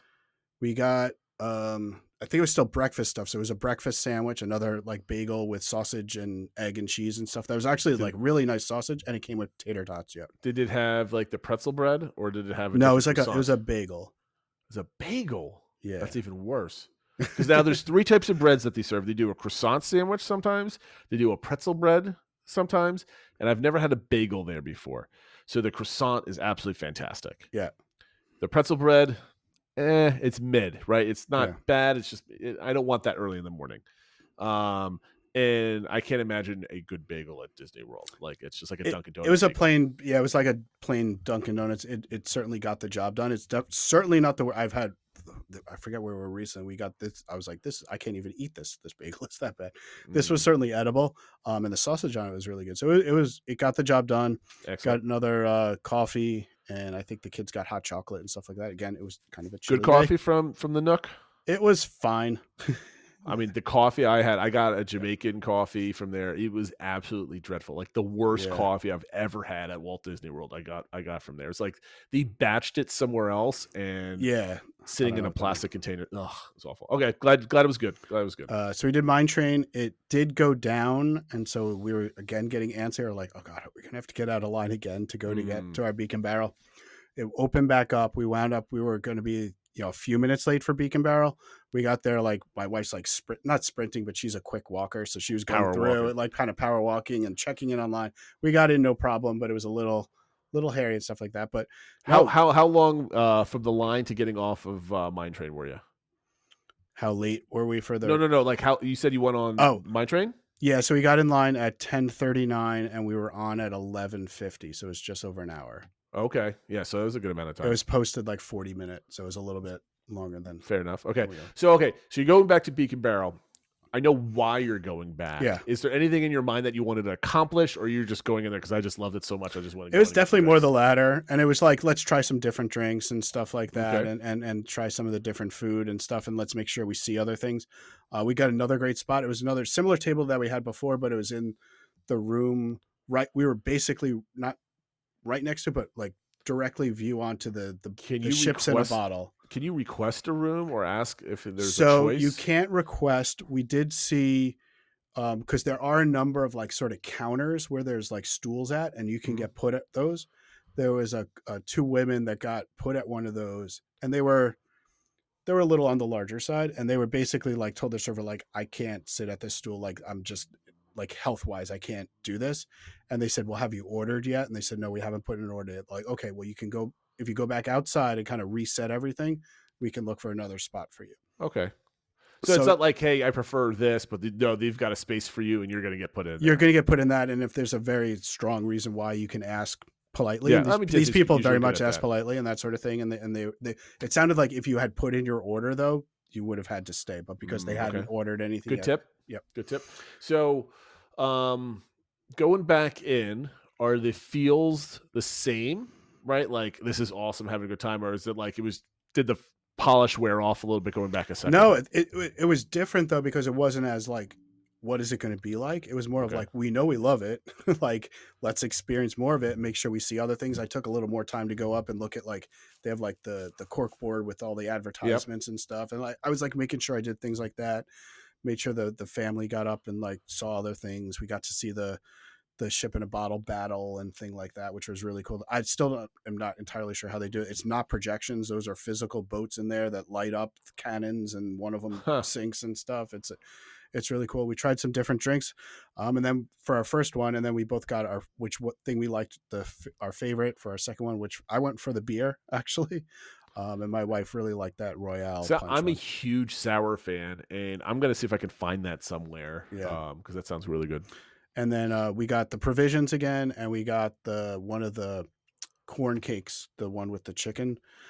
That was excellent. So overall, the food there, I mean, it's obviously a limited menu, but everything we got was really good.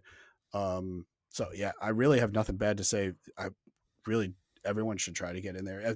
Like I said, the only negative I can think of is that they could use more non-alcoholic options. Of the two, my kids like the one that kind of is more like a cookies and cream milkshake one, not the one that came with like the cake pop and stuff like that. The other one they liked better. Okay. So you're out of there probably around 1 o'clock or so. Yep, we left. Well, we left Magic Kingdom at 12:55, so Okay. yeah, right around 1. And we took the monorail over to the Grand Floridian because we wanted to check out the Perch, which was officially opening that day. So what did you think of the Perch? So I think I've probably mentioned on here the Grand Floridian is not that I Not think your it's vibe. a bad hotel. It's not my vibe, but it's an absolutely lovely space. I think it adds to it. It made it more approachable to me. I still think it's not quite my vibe. It's still a little more elegant for me, but it's better than it used to be before for me. I thought the Perch was excellent. I think it's also a very limited menu, but people were just kind of hanging out. There were a lot of people. I saw people on laptops, but like kind of like chilling. I don't know if they were, because it was opening day, I don't know if there were bloggers typing up their blogs or what, but people were just getting like a drink or whatever they had. Was it obtrusive being in there, or did it blend in? I think it blends in a little well. It does make it a little more busy in the area, and they do have like kind of a line if you want to line up and get your drink. They were also doing though servers going around to you, so if you're sitting down, they would come around to you and get your order. My understanding, that's kind of like a testing thing they're trying out, so it might not be there when you go, but obviously when it was crowded, that helped. I think it gives it a nice vibe. Everyone's like super friendly. The bartenders are friendly. We got the 2 specialty cocktails and the specialty tea. I thought they were all excellent. I know one review I read of the Sazerac drink said it was awful. I don't know what's wrong with their taste buds. Can't trust anything you see online. I know, apparently not. I thought it was, I mean, obviously it's a specific flavor. You have to like those things, but I thought it was made incredibly well. My wife loved her drink. She's like, what should I get here? I was like, you should get the Floridian 75.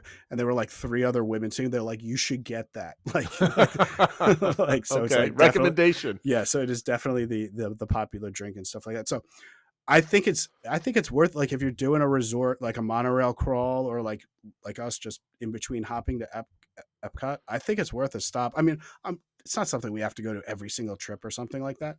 Okay. I think it makes for a nice vibe. The one thing I would say, it's not a bar that you're going to go to and spend hours there or anything like that. There's no it's a pit stop. There's no like sports on the TV or anything like that. But yeah, grab a drink, relax in the lobby for a little bit, that sort of thing. I think it works out well. Because the Grand Floridian really needed it. There was nowhere you could really go to get like a drink and enjoy yourself. Because at the Poly, you could go to what do they call it? Trader Sam's patio, or is it the patio in the back? The terrace, the tiki terrace, and get a drink fairly quickly and easily there.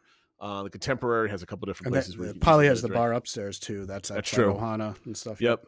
And then but the Grand Flow, if you didn't come at a time for the what's the name of the lounge upstairs? The Enchanted Rose. Rose, yeah.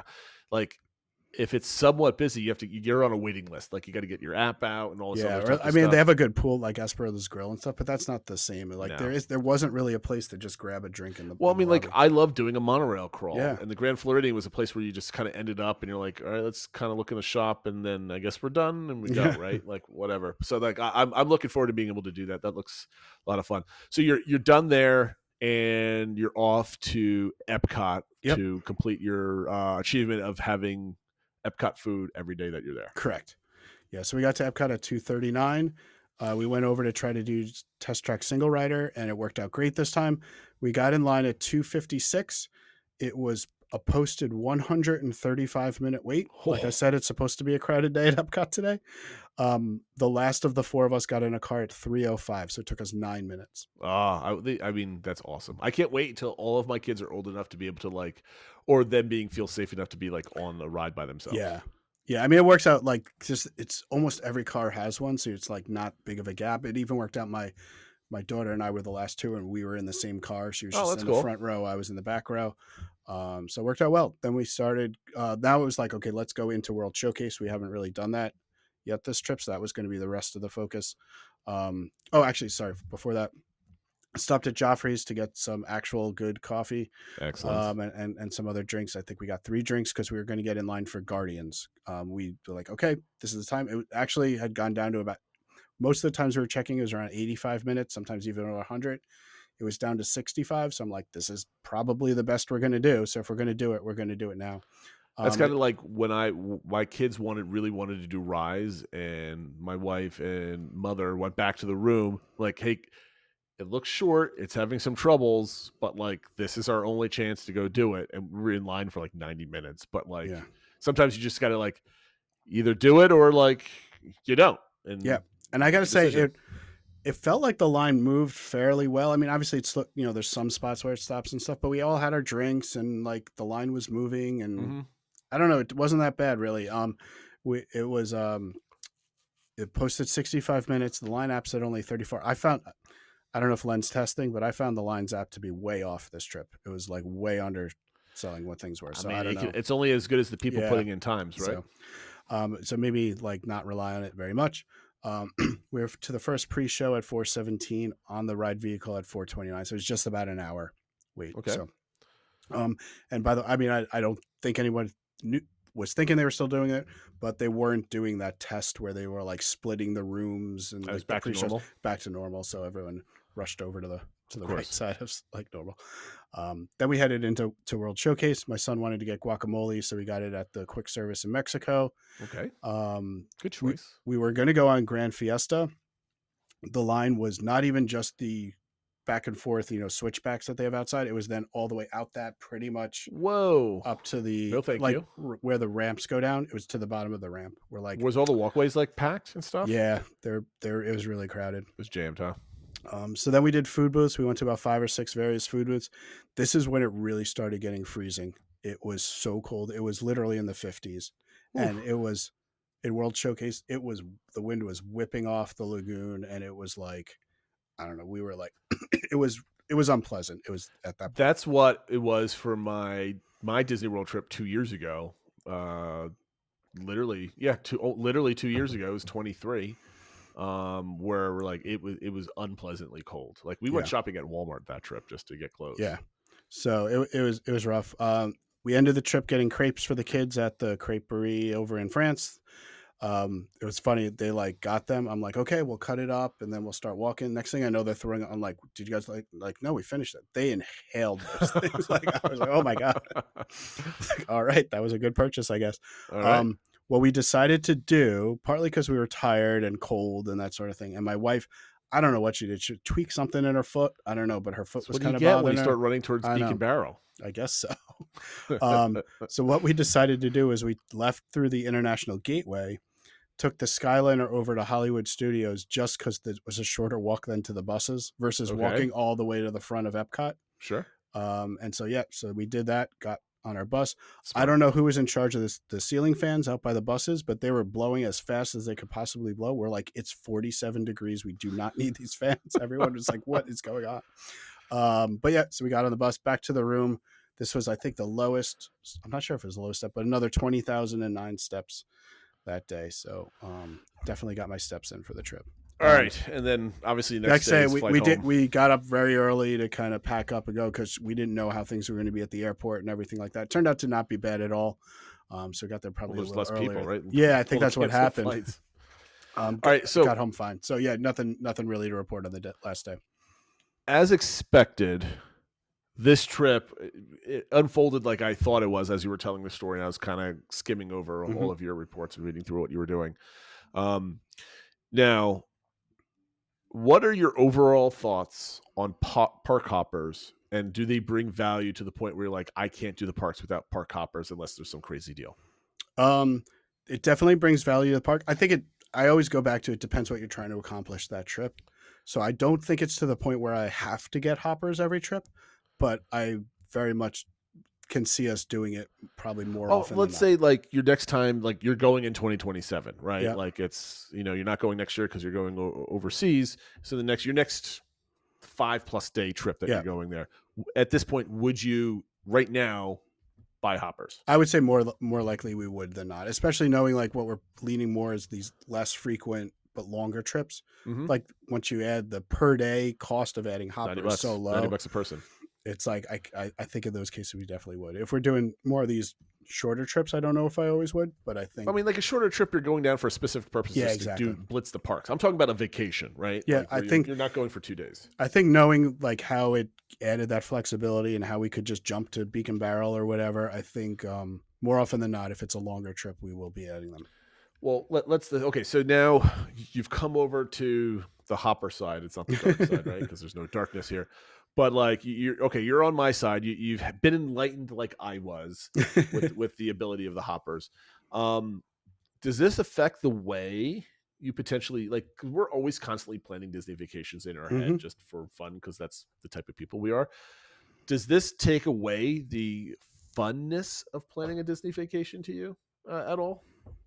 I don't know. Or does this make you like the pressure is off because now you can see that your family can actually manage? I think like, more the latter, but I'm still always going to have like things I want to accomplish. And oh, stuff sure. like Well, that. you But always are, right? Yeah. You're always going to have like high points. Like we got to Yeah. do Tron, we got to do or Beak and some dining Barrel, whatever it reservations is. or whatever. Yes, Yep. and that's not my point. My point is like normally it'd be like, okay, today's our Magic Kingdom day. We need to get here at a certain day. We need to go bing, bing, bing, bing, and then we have lunch and go back. So because we're not coming back, whatever.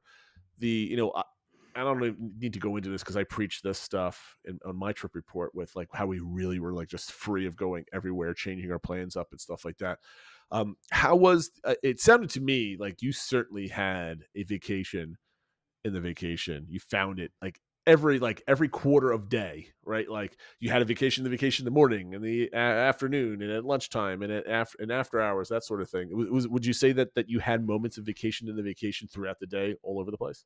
I think so. I mean, obviously it's a little harder maybe in the 4-park day and stuff like that, but we found places to veg and chill and stuff like that. I think we found that.